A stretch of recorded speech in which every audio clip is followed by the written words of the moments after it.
And welcome back, everybody, to Grand Tactician, the Civil War. This is the this is the Confederate campaign with the spring of 1861 start. This is episode 11, the Shenandoah Campaign. In this episode, you are going to see us kind of review the Western strategy for fall of 1861. Take a look at the pursuing of the Department of Pennsylvania that has invaded the Shenandoah Valley and fixing some of our supply issues and much more, even the Battle of Winchester in this episode. Let's get started. So we seem to be suffering from supply issues since the updated patch and our current campaign back in the Cairo area as the Union has counteroffensive our takeover of Cairo and has led to some defeat and provision issues as the Western Army is licking their wounds at Paris Landing. The Army of Kentucky under Albert Sidney Johnston is poised to strike back at the Federals, but is suffering from attrition and lack of supplies. And Zollicoffer's meager force is retreating back to a better situation at Fredericton, and hopefully the St. Louis division under Albert G. Blanchard will move down and link up with Zollicoffer to at least defend St. Louis if St. Louis is threatened. A move against St. Louis right now by the Department of the West, the Federal Department of the West, would mean probably Johnston coming out from Columbus, Kentucky, and retaking Cairo. So at least there's that. But we do have to fix our supply situation overall. Much to the chagrin of my esteemed commentator, Rosanna Dana, we have not done as well in the supply and depot department. Look for his comments in other videos for pointers on what a good strategy for depot building. He has much good insights in that. Moving on, we also have some more success in the Eastern Theater, though, although we do have Lee's army suffering from lack of supplies as well, as he's had to fight out the Department of Pennsylvania, fighting them out of Winchester, although it was seemed to be a glorified raid by the Department of Pennsylvania, striking due south, I think making it all the way to Staunton almost. And now we're trying to get the elusive Department of Pennsylvania and capture them for good, but they seem to be one step ahead of us overall. So we're not going to make any major moves. It is September 20th, 1861, and we'll keep an eye on the Federals around Cairo. We'll take a defensive posture for now and build up our supply base. So we are going to set Johnston to guard mode. According to the tooltip, guard mode order the units to perform patrols along its lines of communications and to guard supply trains against enemy raids. During battles, part of the cavalry is used to stop routed men behind the battle line, which reduces desertion. Guarding cavalry will not fight as units in the field. But maybe we shouldn't. I would hate to lose our cavalry on the battlefield, though. Actually, we have the wrong army highlighted. So assuming that is true, that we would not have access to our cavalry units. I mean, we try to build a cavalry brigade in almost every division. So far, that's kind of how our order of battle. Now, Johnston's got the largest army in the Confederacy right now, standing almost at 33,000 men. There's almost 3,000 disabled troops, though. 82 guns as well. Taking a quick peek at unit histories, they're only showing them when they were raised.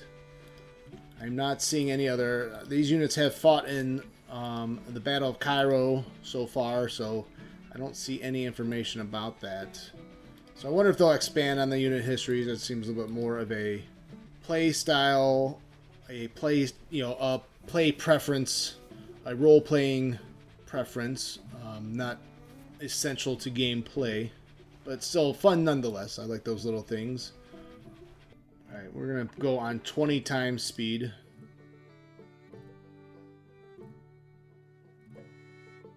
I'm not seeing much movement by the Federals. Joe Johnston at destination.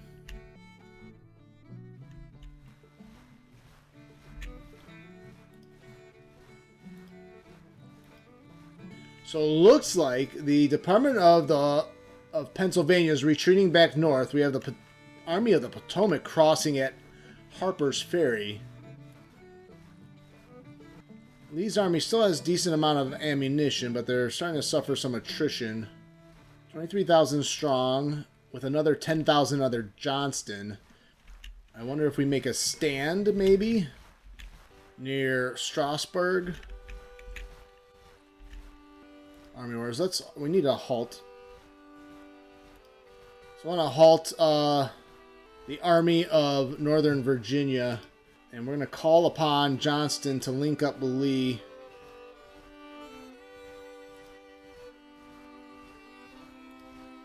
And you see the Army of Potomac is marching south. So things heating up in the Eastern Theater. That is for sure.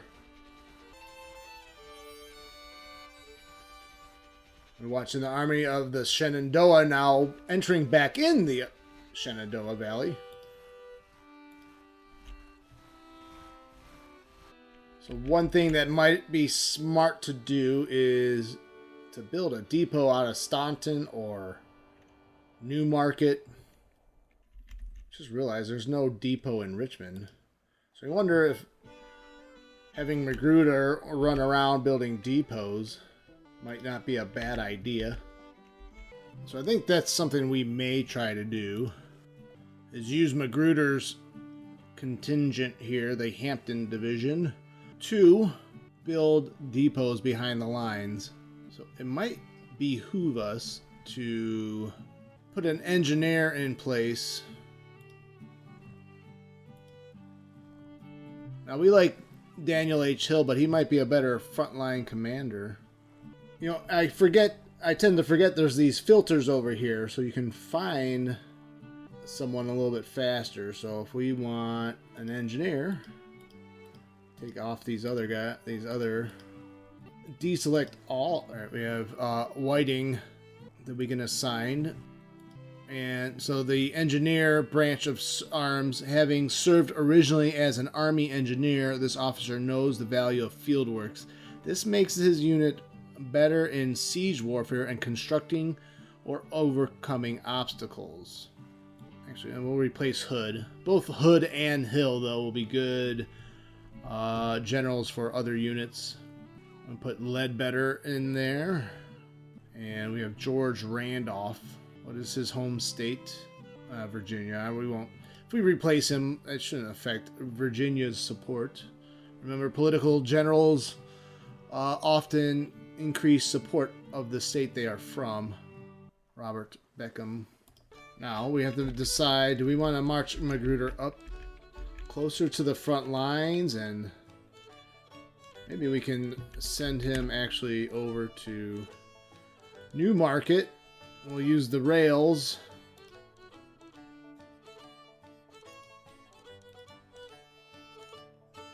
Send him over there. We'll build a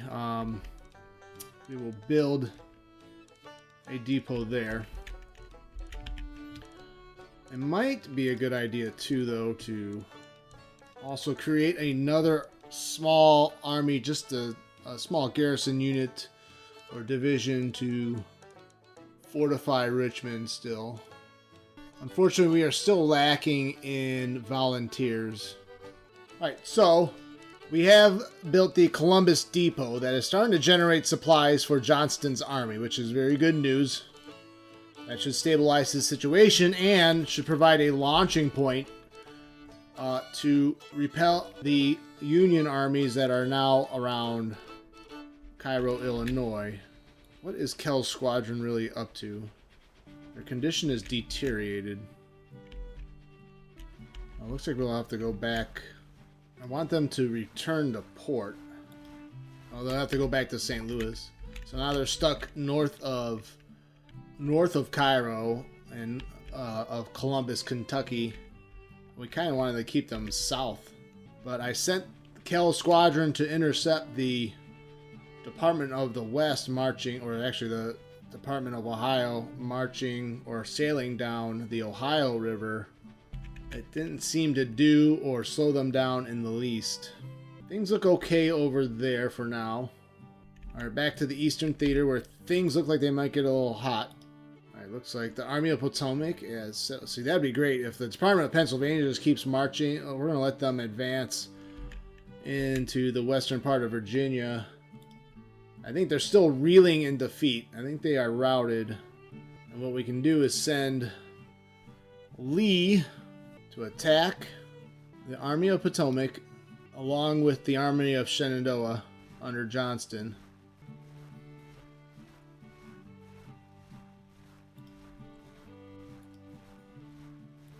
Well, we will order Johnston now to march as well.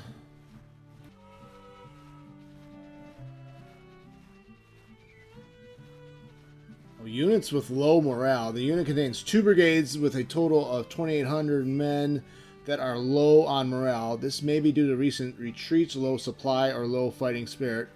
They may break immediately during battle. Although Lee is commanding the larger army, Johnston has overall command, probably because of his rank at the beginning of the war. It looks like we outnumber the Union Army of the Potomac here. So I don't think I'm too concerned about the low morale of some of Lee's men. Well, that's kind of crazy. You can actually deactivate an army. We don't want to do that. So we can deploy to defend. The enemy is not offering a battle if you don't attack. Order your unit to deploy to defend and to hold the enemy at bay. The enemy is not offering a battle if you don't attack.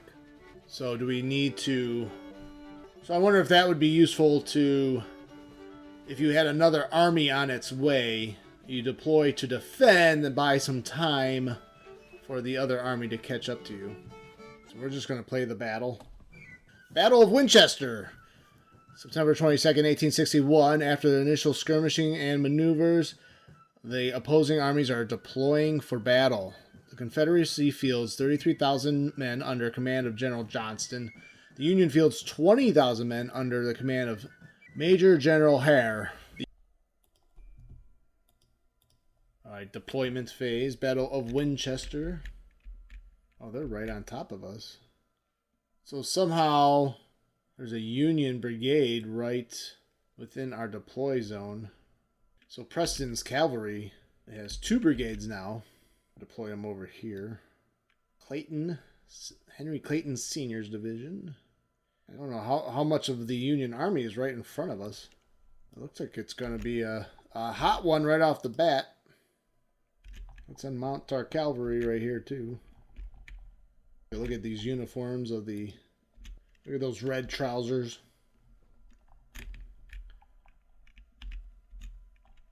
Suppose we can build some field works.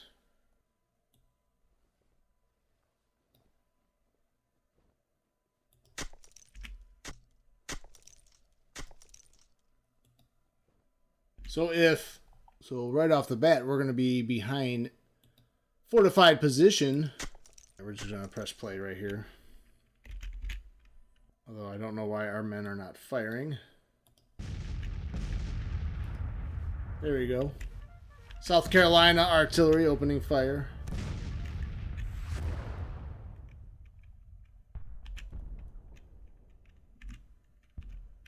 So very strange how the opening deployment phase ended up being the way it is. And we can just order Ewell here. Let's make sure our left flank is secure. And they still have, I think they still are fielding about 17,000 men. If I remember the opening estimates. which I think you can pull up here.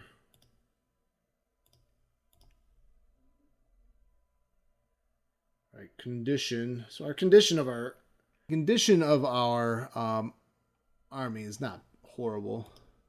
We're determined. Union Army's confident, according to this. But even our supply situation, even though we were under some distress, it's not horrible. Our scouts report the enemy is near Winchester, Virginia, and our army is to prepare for battle. We are facing an army of Potomac under the command of Adolph Hare with a strength of 20,000 men and 71 guns. The enemy army is green, and the morale is reported to be confident. Reports indicate their supply situation outstanding. The supply state of our army is outstanding.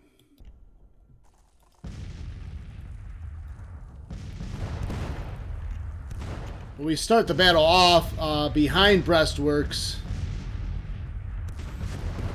right in front of. It looks like only one Union division, though. We don't know where the rest of their army is. We don't know if they're right behind the ridge here along the Valley Turnpike. Ewell is going to find out. Probably deploy skirmishers.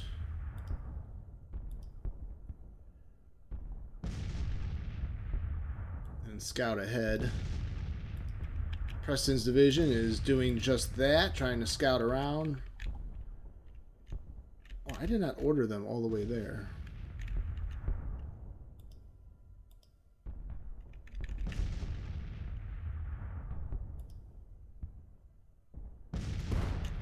Still no sign of the rest of the Union Army.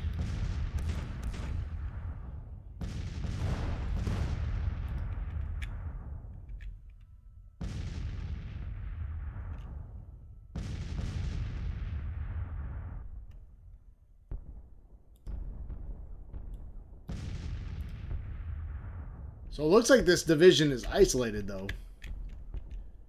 Yeah, I'm not entirely sure why. Where are the... Although the objective points seem to be back here along the Apple Pie Ridge.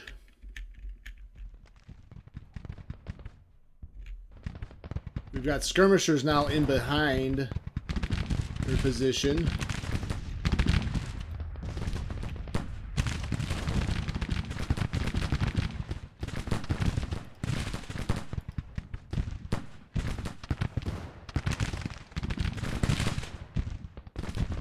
I guess it is. Oh, you know, looking at the time, it is 5:40 in the evening. So this is some sort of evening engagement. There's not a lot of time here.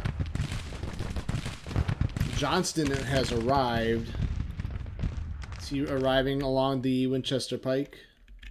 Oh, he's along the Front Royal Pike. I wonder if the Union Army's along here. All right, let's send Gladden's division ahead. Oh, they are already marching ahead. And you got Jackson's division deploying as well. We're trying to get Preston's cavalry in the rear of this Union division.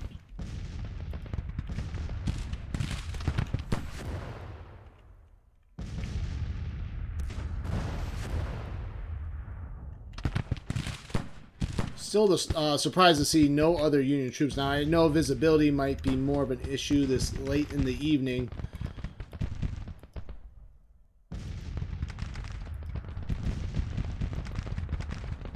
So McIntosh is going to get right up in there.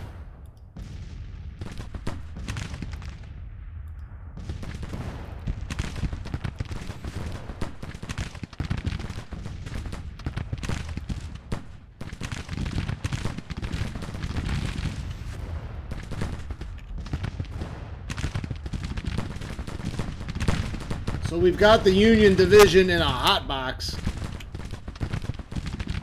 Yeah, I'm not so sure about this deployment on their part.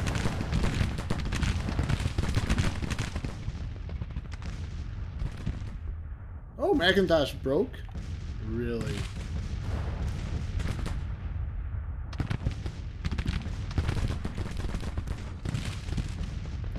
That was kind of surprising. Union Army just like completely pushed McIntosh's brigade right off the ridge there. Alright, so I don't see any Union troops in front of Johnston. And daylight is falling, so very disappointed at McIntosh there. I guess he lost 450 men. So Lee's already suffered 700 casualties.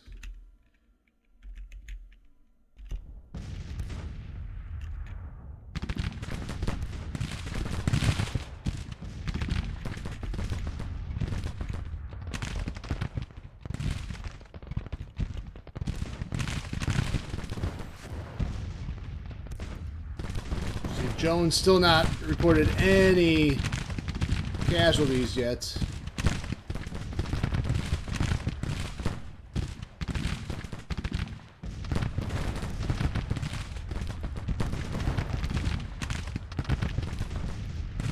Let's send out skirmishers from our entrenched position here.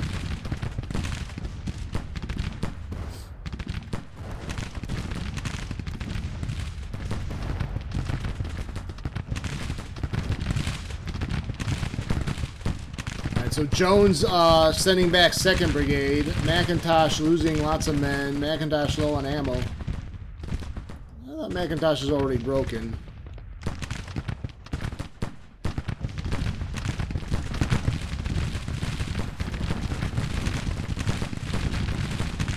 Let's do a cavalry charge.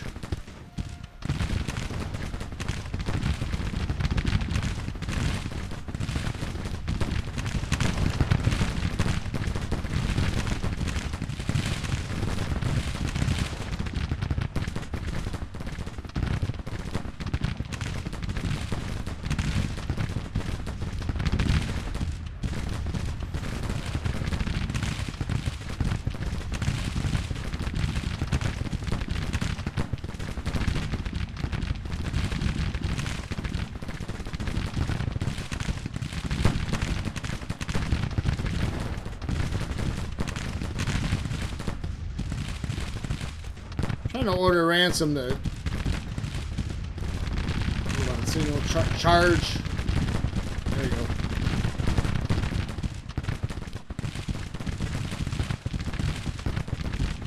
So ransom, I'm trying to take those guns.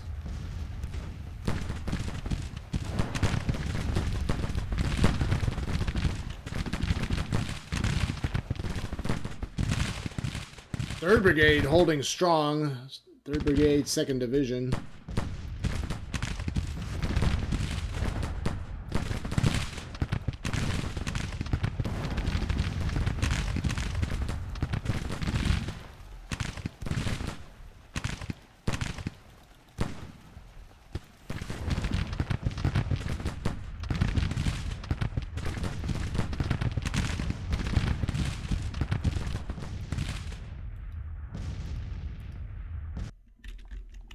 Forgot all about Johnston.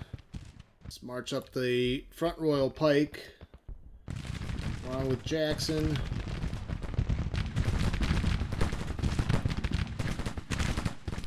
So we're getting well into the evening now.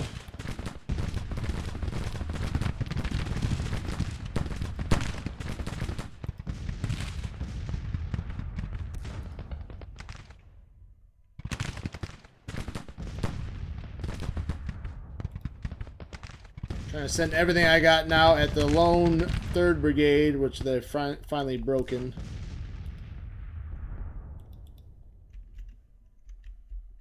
Let's send Branson back to command radius. Alright, end of the day. Darkness has fallen, and the fighting ceases for today. Prepare for the next day's fighting.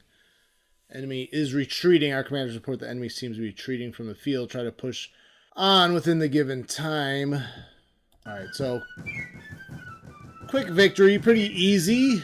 Still lost over 1,000 men, so Union did inflict some pain, but we inflicted more pain on them, causing 3,600 casualties. So that just seemed to be some sort of rearguard action more than anything, not a full-blown battle. Battle of Winchester ended on September 22nd with a Confederate minor victory. Our losses mount up to 1,100 men. The enemy is believed to have lost 3,600 men. The enemy's national morale drops by 0.45%, while our military experience rises by 0.56%. Officers come in 3 types: West Pointers, politically appointed ones, and volunteers. All that and more in a hopefully soon released Army tutorial. Our casualties total 1,100 men, with 240 killed, 304 missing, and the rest wounded. Morale is determined with supply situation mediocre now. We have captured 1,100 rifles and 6 guns from the battlefield. That sounds pretty good. Colonel Gibbs loses face. Support for the Yankee cause wavers. Battle of Winchester was fought today between the Confederate Army of the Shenandoah, 33,000 troops and 60 guns, and the Federal Army of the Potomac, 24,000 troops and 65 guns. It's funny how those numbers change from report to newspaper headline. The battle raged on for some 21 hours, with total casualties numbering some 4,900. General Johnston's Confederates won a victory, whipping the Yankees thoroughly, leaving a substantial amount of weapons behind. Sources from the Union side report the public unmoved by the recent events. Many are waiting anxiously for more news from the front. Magruder taking his time getting over to Newport. I wonder if the Department of Pennsylvania is going to try to take Porterfield. Their casualties are up to 5,000 so far. So still not a lot going on in the West. And let's conclude episode 11 here of the Grand Tactician Campaign. I do appreciate your time for watching. If you'd like to support me, hit that like button. And if you haven't already, subscribe to the channel if you are enjoying the series. And as always, I just appreciate your time for watching these videos. You have a very good day. Thank you very much. We'll see you on the next one.